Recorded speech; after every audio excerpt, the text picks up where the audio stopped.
Ce matin, je l'ai intitulé la loi de la semaine. La loi de la semaine. Est-ce que vous avez souhaité les bienvenus parmi vous? J'ai un responsable de souhaiter les bienvenus à Cadi. On acclame très bien. Et c'est pas un frère marié, président des jeunes, n'est-ce pas? Il va avoir une chaise là-bas. Parce qu'il y a d'autres personnes qui ne font rien.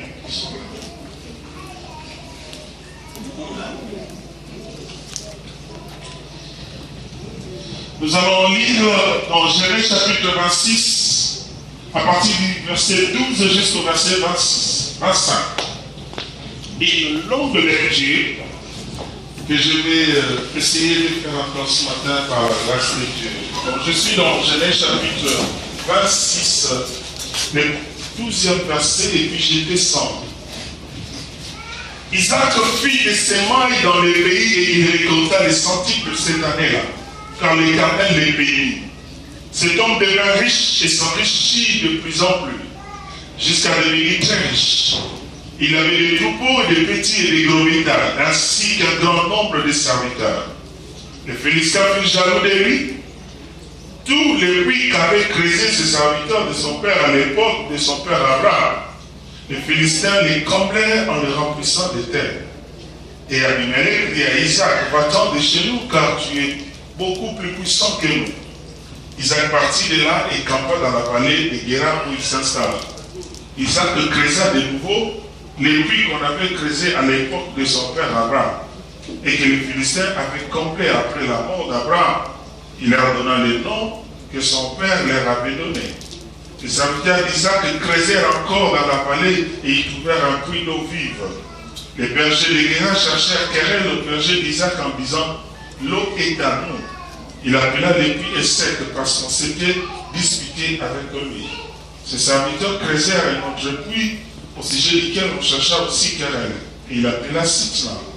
Il partit de là et creusa un autre puits pour lequel on ne chercha pas querelle. Il appela Rehoboth, car dit-il, l'Éternel nous a maintenant mis au large et nous prospérons dans le pays.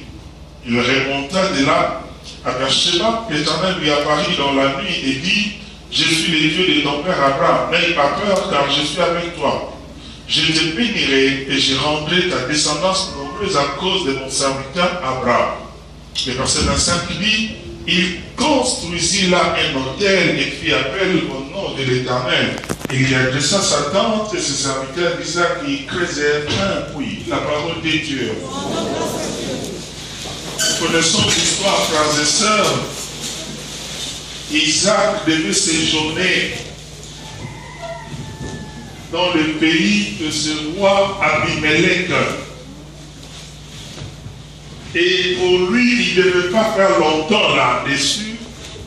Il croyait que c'était juste pour un séjour, un court séjour, et après il pouvait continuer sa route.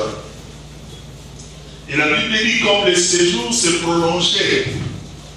Comme le séjour se prolongeait, ça veut dire qu'il a pris la décision d'y rester et plus encore de travailler. Quand on parle de creuser, c'est là qu'on parle de travail. C'est comme cela qu'il a commencé à creuser les trous à plusieurs reprises.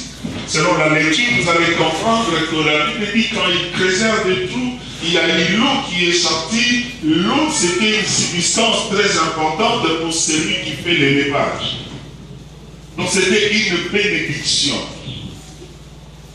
Mais la Bible dit encore que le gens de cette ville-là, de ce pays-là, étaient jaloux de lui. Jusqu'à ce qu'ils vont remplir ce puits-là de terre. Première fois, deuxième fois, troisième fois, jusqu'à la fin, où il n'y avait plus de querelle. Et le monsieur a dit, maintenant je suis dans mon Rehoboth. Cela veut dire, l'Éternel m'a mis au large. L'Éternel m'a mis hors le danger, hors mes ennemis. Maintenant là, je peux prospérer calmement. Et c'est ce jour-là que l'Éternel va lui apparaître pour lui dire, je suis le Dieu d'Abraham. Moi, Dieu, je te bénirai. Moi, j'avais béni Abraham et je te bénirai. Gloire soit rendue à Dieu. Alléluia. Mes frères et sœurs, Cette histoire est tellement riche ce matin et je pense que je peux aussi rendre quelqu'un très riche ce matin. Et je pense encore dans le plus profond de moi-même, frères et sœurs, que toi, tu seras compté parmi les plus riches de cette église. Je ne parle pas du monde, frères et sœurs, je commence d'abord par notre église. C'est possible que tu sois compté parmi les plus riches de cette église. Ah non, ils ne sont pas encore là. Ces gens-là ne sont pas encore venus. Chose impossible aux hommes est possible à Dieu. Et tout est possible à celui qui croit. Moi, je ne fais que déclarer des choses, frères et sœurs, et je suis convaincu dans ce que je suis en train de déclarer, parce que la Bible me dit que l'Éternel Dieu est toujours derrière les déclarations de ses serviteurs pour l'accomplir. Et c'est comme cela que Dieu n'a pas laissé tomber à terre une parole qui est sortie de la bouche de Samuel. Tout ce qui sortait de la bouche de Samuel, l'Éternel Dieu accomplissait cela. Et si tu crois que je suis un serviteur de Dieu, je suis venu déclarer sur la vie de quelqu'un et que tu seras compté parmi les plus riches de cette église. Donc tu seras compté parmi les plus riches de votre famille. Il ne regarde pas celui-là, l'oncle qui est aux États-Unis, mais par rapport à la parole de Dieu, je suis en train de dire à une femme qui est en train de souffrir aujourd'hui, qui est en train de croupir dans la misère aujourd'hui, que tu seras compté parmi le plus riche de votre famille. Tellement riche, très riche, bien-aimé dans le Seigneur. Mais j'ai essayé par la grâce de Dieu comme un bon prédicateur, un bon lecteur de la Bible, de remonter un peu l'histoire. Ça veut dire j'ai essayé de lire à partir du verset 7 pour essayer de chuter d'abord dans le verset 11 afin de commencer maintenant mon sermon dans le verset 12. Et dans le verset 7 pour chuter dans le verset 11, je peux même parler que c'est mon introduction, frères et sœurs. Tu peux aussi tout oublier, mais n'oublie pas les conseils que je vais te donner d'emblée. Écoutez, la Bible dit ceci dans le verset 11. Les habitants de la ville posèrent la question à Isaac concernant Rebecca. Maintenant, Isaac va leur dire, Rebecca n'est pas ma femme, elle est ma soeur. Pourquoi est-ce qu'il a dit ça? La Bible dit qu'il avait peur qu'il soit tué parce que Rebecca était très belle. Mais un jour, lui, il faisait des blagues avec sa femme. Il jouait avec la Rebecca la plus jolie. Je ne parle pas de la Rebecca de ta vie, je parle de la Rebecca de la Bible. Alléluia. Parce que lui, ce n'est pas Isaac. Amen. Si tu veux, maintenant tu deviens Isaac. Voilà, il devient frère qu'Isaac. On acclame le Seigneur qu'Isaac. Mes frères et sœurs dans le Seigneur, et pendant qu'ils faisaient leur blague d'amour, la Bible dit Abimelech était sous sa fenêtre, il va voir Isaac en train de faire des blagues avec Rebecca. Il dit certainement, cette femme n'est pas sa sœur, mais elle est sa femme. C'est comme cela qu'il va appeler maintenant Isaac pour lui. Pourquoi tu nous appelles ça? Pourquoi tu veux nous chercher les malheurs? Certainement, cette femme-là n'est pas ta sœur, mais elle est ta femme. Et le roi va signer un décret pour dire, à partir d'aujourd'hui, personne ne va toucher à cette femme, et celui qui va oser, il va mourir. Quelle est la leçon que j'ai tirée avant de toucher à mon sermon, frères et sœurs? J'ai compris si facilement que Isaac a dû entendre parler de cette situation similaire rencontrée par son père. Comprenez? Souvenez-vous de l'histoire où Abraham est arrivé en Égypte avec Sarah. C'est Abraham qui va dire à Sarah, quand nous allons y arriver, parce que non, ils étaient déjà là-dedans, il dit, quand on te posera la question qui es-tu, tu vas dire, tu es ma soeur. Afin que nous soyons très bien traités. Mais frère de temps, comme lui-même il avait dit dit que tu m'as dit que tu es ma soeur, c'était une déclaration qui était sortie de sa bouche. La Bible dit, le roi porta ce regard, l'envie sur Sarah. Et justement, le roi voulait toucher Sarah, c'est Dieu qui va intervenir pour dire, ne touche pas la femme de mon serviteur, sinon je les tuerai. Et la même réaction du roi Abimelech, c'est ce que aussi Pharaon a dit à Abraham. Pourquoi tu nous as fait ça? Pourquoi? Maintenant, Isaac était au courant de ces choses-là. Alléluia. Et qu'est-ce qu'il a fait? Il a suivi l'exemple de son père. Mon Dieu. Écoutez-moi très bien. Chers parents, chers serviteurs de Dieu, les parents que nous sommes, nous préparons le monde de demain. Tu es d'accord avec moi? Les parents que nous sommes, nous préparons le monde de demain. Il y a quelqu'un qui n'a pas compris ça. Pour que nos enfants mènent une vie droite, nous avons une grande responsabilité. Cette histoire me dit quelque chose. La manière dont tu vas élever tes enfants aujourd'hui me dira exactement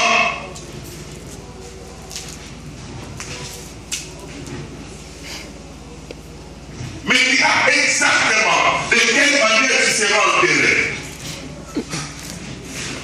Amen, amen. Il y a des parents aujourd'hui qui sont enterrés dans toute la pauvreté possible, oui, parce que ces enfants sont très pauvres. Et je pense que les parents d'aujourd'hui, ils ont cette responsabilité dans la pauvreté de leurs enfants. Vous qui approachez les filles d'autrui, il faut savoir prendre aussi vos responsabilités. C'est bon? Et vous qui avez des enfants, apprenez à vos enfants dès aujourd'hui la voix du Seigneur. Quand ils vont grandir, ils ne vont pas se détourner de cette voie-là. Et je pense que c'est en ce moment-là que tu vas gagner le pari de la vie. Regarde Isaac, il avait entendu parler de ces choses. Et lui aussi, il a fait quoi? Il a imité son père. Il a fait exactement ce que son père faisait. Et dans cette histoire, vous serez d'accord avec moi, c'est comme si Isaac, c'est la répétition de la vie d'Abraham. C'est bon? C'est comme une répétition. Pourquoi? Il dit ça au roi, que c'est ma soeur, aux gens de la vie, et puis il vient creuser le puits de son père. Donc là où le père était passé, c'est là où il passe aussi. Mais laissez-moi vous dire quelque chose. Un enfant peut faire mieux que son père. Un enfant peut faire mieux que son père. Je suis en train de prophétiser sur un frère qui sera serviteur de Dieu et il va faire mieux que Jardin de la foi. Ah, s'il est là, il peut bien dire Amen. Non, il peut bien dire un bon Amen. Ça va me faire du bien. Je suis congolais par nationalité, mais je suis un serviteur de Dieu. Bienvenue dans le Seigneur. L'autre constat très amer. Ça, je prie que tu ne tombes pas dans ces pièges-là. C'est quoi le problème?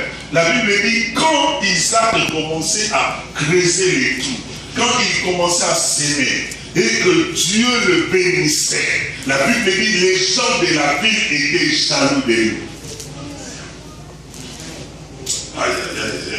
C'est un constat très amer. La Bible dit, quand Dieu tient sa promesse en bénissant Isaac, et cette réussite rend le Philistin jaloux. Et il commence à chercher comment se débarrasser de cet homme. Le mal est congolais aussi. Si quelqu'un est béni, frères et sœurs, tu vas voir, beaucoup de gens seront des jaloux. Je ne veux pas que tu tombes dans ce piège-là. De quelles personnes ils ne seront jamais bénis. Si tu vois ton frère être béni par Dieu, il faut apprendre à élever ses mains et à dire merci au Seigneur pour sa bénédiction, car ton tour aussi arrivera. Alléluia. Ton tour arrivera, mon frère. Dieu bénit aujourd'hui, demain il bénira encore. Si tu vois quelqu'un être élevé aujourd'hui, ne sois pas jaloux de lui, frère et sœur. Et surtout si tu sais que c'est Dieu qui le bénit. Il faut plus dire merci au Seigneur et être très content. Vous savez pourquoi? La jalousie divise les gens. Maintenant, vous ne voulez pas que Isaac reste dans ce pays. Mais c'est là qu'il y a la grâce de Dieu. Ça veut dire, partout où il sera béni. Partout où il va creuser les trous, l'eau sortira. Partout où il va travailler, son Dieu le bénira. Laisse-moi te dire, tu as quelque chose que les gens ignorent aujourd'hui. Mais donnez-nous seulement le temps qui va voir. Quand la chose va se manifester, les gens seront étonnés par ça. Tout ce qui te fait plaisir aujourd'hui, tu as ça en toi. Mais peut-être tu es encore ignorant. Et moi je te dirais, ce n'est pas encore le temps. Sois très à l'aise. Si tu vois quelqu'un te bénit, oh, gloire à Dieu, il faut dire ça. Prépare ton cœur à être très content de la bénédiction des autres. Et ces gens étaient tellement jaloux de la bénédiction d'Isaac. Il les chassait. Écoutez, quand quelqu'un quitte, quelqu'un qui est béni par Dieu, quitte une terre, cette terre-là va se dessécher. Alléluia. Amen. Alléluia. Amen. Et quand un béni arrive quelque part, la pluie va suivre. Tu comprends? Il ne faut pas combattre quelqu'un que Dieu a béni. Surtout si tu n'as pas la révélation que Dieu l'a rejeté. Ça peut aller? Ces deux choses m'ont beaucoup touché, cela veut dire l'exemple que nous pouvons donner à nos enfants. Et la deuxième des choses, le constat amer, ça veut dire qu'il ne faut pas être jaloux quand Dieu bénit les gens. Parce que je ne veux pas que les gens soient jaloux de ta bénédiction, messieurs, Isaac et madame, tu peux bien ajouter. Alléluia. Plus de 3 fois, mes frères, c'est ça, ce monsieur a vécu le miracle financier dans sa vie. Et la Bible dit, Isaac se va dans ce pays-là et il devient riche. 1, 2. Isaac se va encore. Il devient fort riche. Et Dieu le bénit. Alléluia. Première leçon. Il n'y a rien pour rien. Si tu veux être béni, il y a des principes qu'il faut suivre. Il ne faut pas venir à l'église comme si les déclarations suffisent. Devenez riche, amen. Soyez béni, amen. Écoute-moi.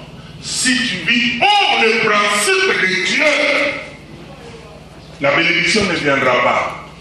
Nous ne sommes pas cette église qui encourage seulement les prophéties, les déclarations, sans pour autant dire aux gens comment est-ce qu'ils peuvent faire pour être riches.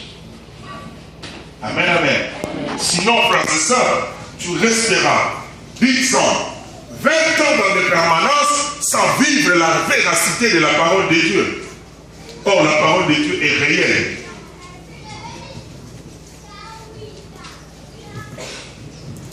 Deuxième leçon.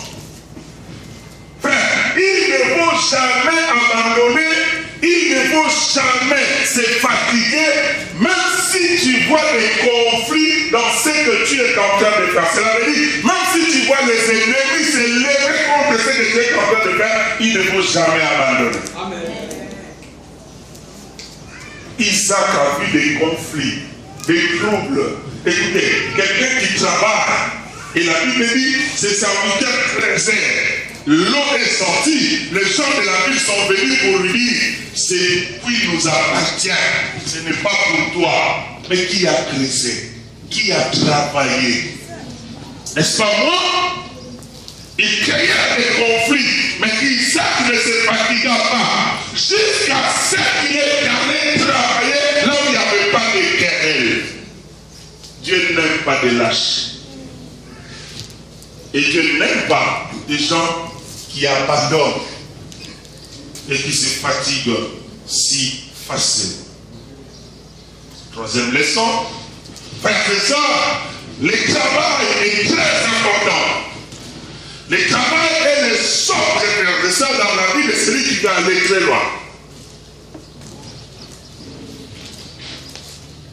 Et j'ai déjà compris que Dieu n'aime pas les faiblards.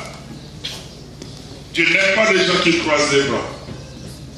Même quand il donne les talents, ce n'est pas pour garder. Il donne pour que tu puisses travailler.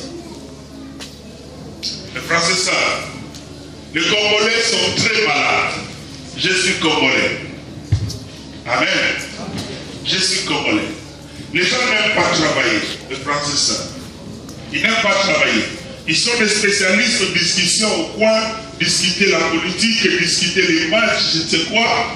Mais à la fin, ils viennent à l'église et ils se disent que nous serons bénis. Vous ne serez pas bénis.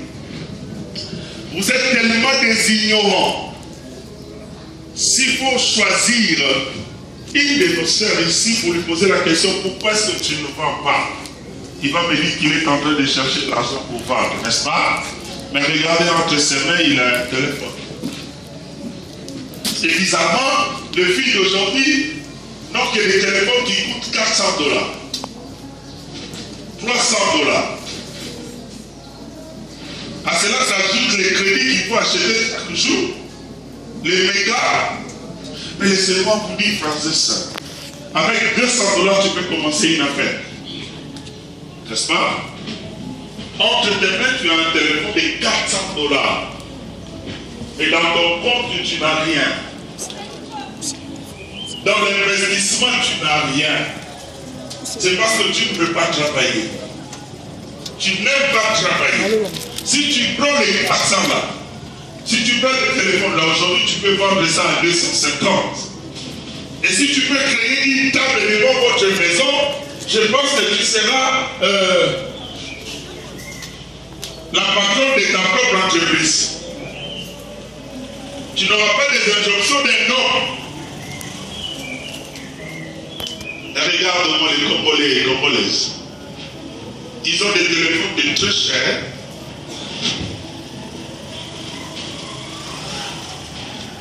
Mais des pauvres.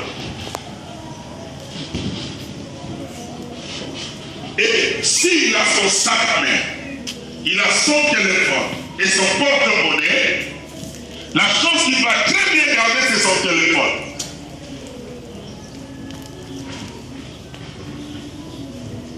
Mais tu gardes quoi? Ça te donne quoi? Ça ajoute seulement les dépenses dans ta vie. C'est parce que tu ne veux pas travailler. Même les frères aussi, ils sont à la recherche des téléphones au lieu d'être à la recherche des capitaux. Ça va? Ça va? Même si tu es fâché, je suis au début, mon frère, ma soeur. Que le Seigneur te bénisse.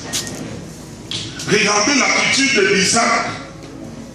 Isaac, c'était un travailleur, frères et sœurs.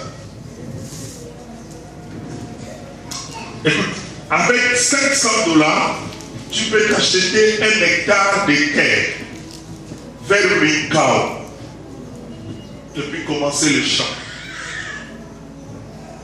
Tu peux commencer l'élevage. Avec un $160, tu peux avoir un fond. Mes frères et sœurs, au bout de 6 mois, une année, la dame là, elle est terrible. Elle est classée dans le camp de Louba. Parce qu'elle ne met pas sérieusement. Elle peut vous donner 12 petits à la fois. Et après une année, tu deviens fort riche.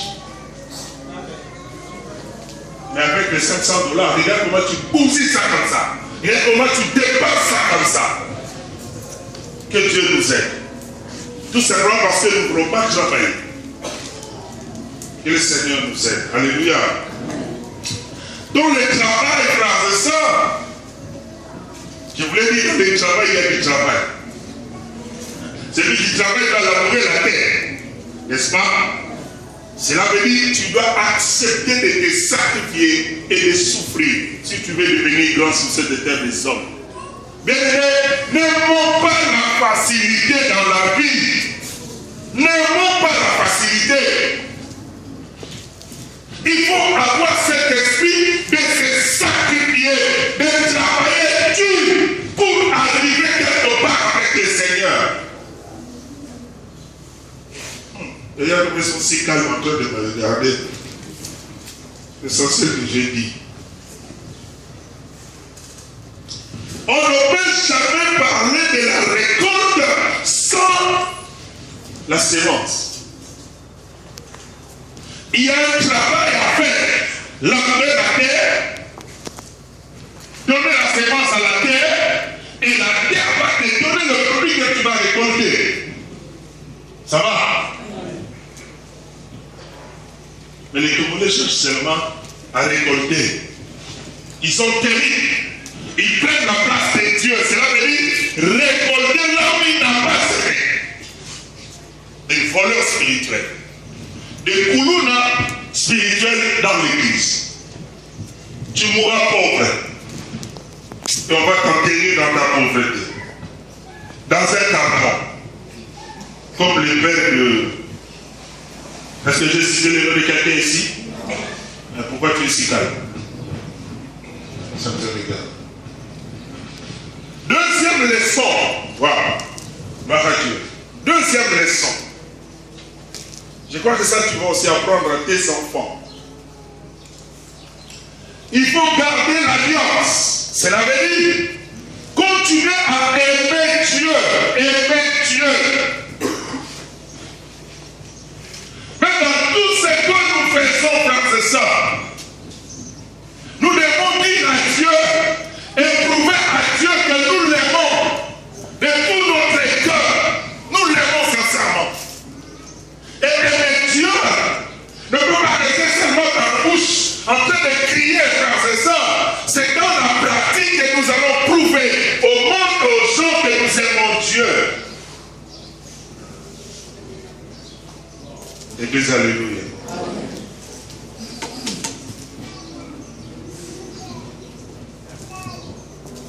Petit B, dans le deuxième point, aimer Dieu, aimer le prochain. Pourquoi est-ce que je parle d'aimer le prochain? Je dis, faire du bien au prochain, tout en étant enfant de Dieu, frères et sœurs. Ne te laisse pas à aimer Dieu, à aimer ton frère. Celui qui est à tes côtés, c'est le petit Jésus. Peut-être que tu ignores. La Bible dit, j'étais dans la prison. Tu n'étais pas venu me rendre visite. Jamais pas, tu ne m'avais pas donné à manger. Et comme tu as toujours des questions, tu dis à Dieu, quand est-ce que tu étais dans la prison pour venir te rendre visite? Quand est-ce que tu avais faim? C'est comme si tu dis à Dieu, tout t'appartient, tu ne peux pas avoir faim. Dieu dit, quand ton frère était en prison, c'est comme si c'était moi qui étais en prison. Quand ton frère avait faim, c'est comme si c'était moi qui avais faim. Tu veux voir Jésus, mais regarde ton frère à tes côtés. C'est un petit Jésus. Ne te laisse pas faire du bien. Ne te laisse pas partager avec les autres frères et sœurs. C'est une source de bénédiction pour plusieurs. Alléluia. Alléluia. J'ai dit une source de bénédiction pour plusieurs. Et petit C, du deuxième point, il faut aimer l'œuvre de Dieu. Tu dois soutenir l'œuvre de Dieu. Tu dois faire avancer l'œuvre de Dieu, mon frère, ma soeur. Et troisième point, il faut travailler jusqu'à atteindre le résultat. Et il ne faut pas se fatiguer. Un petit conseil, parce que je vais commencer à chuter. Mon frère, ma soeur, quand tu vas prendre la décision de travailler, d'aimer Dieu, d'aimer le prochain, d'aimer l'œuvre de Dieu, et de travailler jusqu'à atteindre le résultat, sache-le qu'il y aura des ennemis de ta destinée qui vont s'élever dans le souci de te combattre pour ne pas atteindre l'objectif. Comment est-ce que ces gens-là viendront? Parce qu'ils chercheront à s'introduire dans ta vie. Quand ils vont entrer dans ta vie, ils vont connaître tes faiblesses et ta force. Et là, tu dois faire très attention. Parce que l'ennemi n'est plus loin. Il est tout près de toi. Et le grand combat de l'ennemi, c'est de nous faire reculer face à la bénédiction de Dieu et de s'aimer en nous la négligence. 1, 2, l'abandon.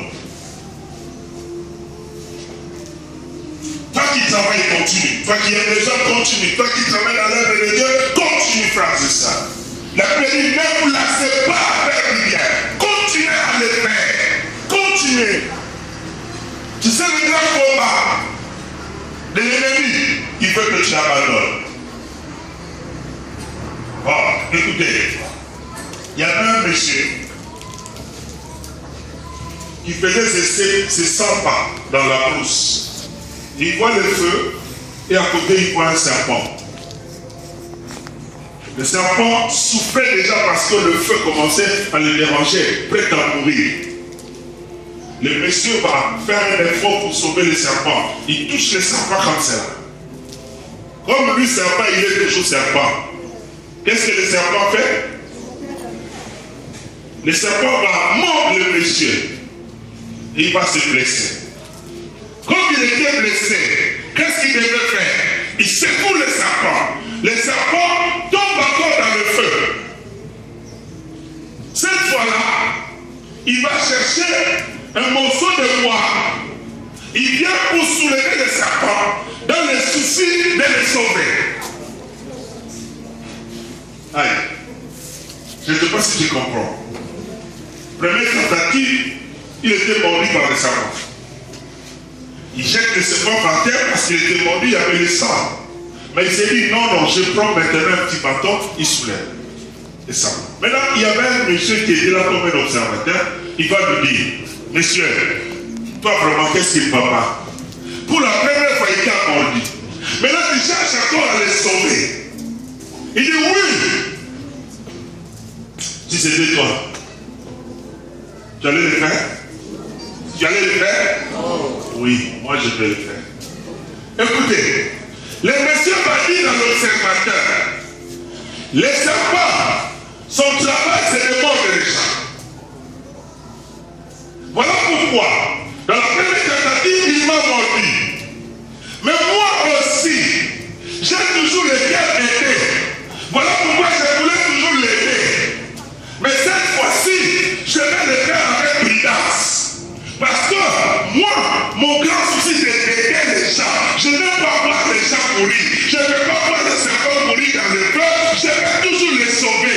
Mais j'ai déjà compris que s'il faut sauver les serpents, il ne faut pas aller avec la main. Il faut prendre un petit bâton. Souci c'est de sauver les serpents. Mais pour les serpents, lui, il va toujours te mordre. Il y a des gens qui ne changeront pas de caractère. Il restera serpent. Toi aussi ne change pas de caractère. Parce que tu as l'esprit d'aider les gens. N'abandonne pas à aider les gens. Continue à aider les gens. Même si aujourd'hui il te haït, il devant les gens. Mais ne change pas de comportement. Reste comme tel. Parce que demain, aujourd'hui c'est Jean, mais demain ça sera Jacob. Aujourd'hui c'est Jean qui te trahit, mais demain ça sera. Parlons de Rebecca parce que on a parlé de Rebecca. Amen, amen. Tu comprends ça? Quelle est ta nature? Tu vas aller très loin. Moi, ma nature, c'est de sauver les gens. Je vais continuer à le faire. Ma nature, c'est de travailler, quelle que soit l'opposition. Parce qu'il y a des gens comme cela, des spécialistes dans l'église. Ils n'aiment pas voir les autres prospérer.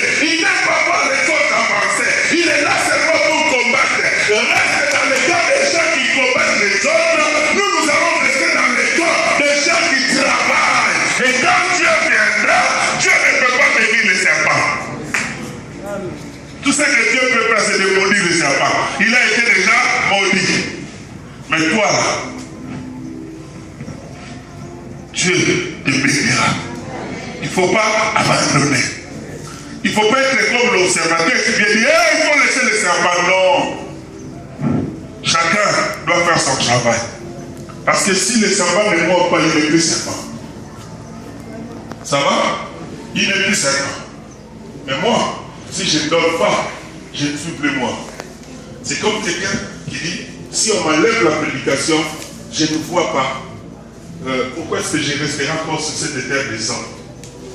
Parce que c'est la grâce que Dieu m'a faite. Si tu me dis d'abandonner l'œuvre de Dieu aujourd'hui pour devenir médecin, cela veut dire que tu ne veux pas que je puisse encore exister sur cette terre des sang. Allez, ça va. Laisse les serpents continuer à mordre. Mais toi aussi continue à sauver. Et le Seigneur ne manquera pas à te bénir et à te faire du bien. Que le Seigneur bénisse.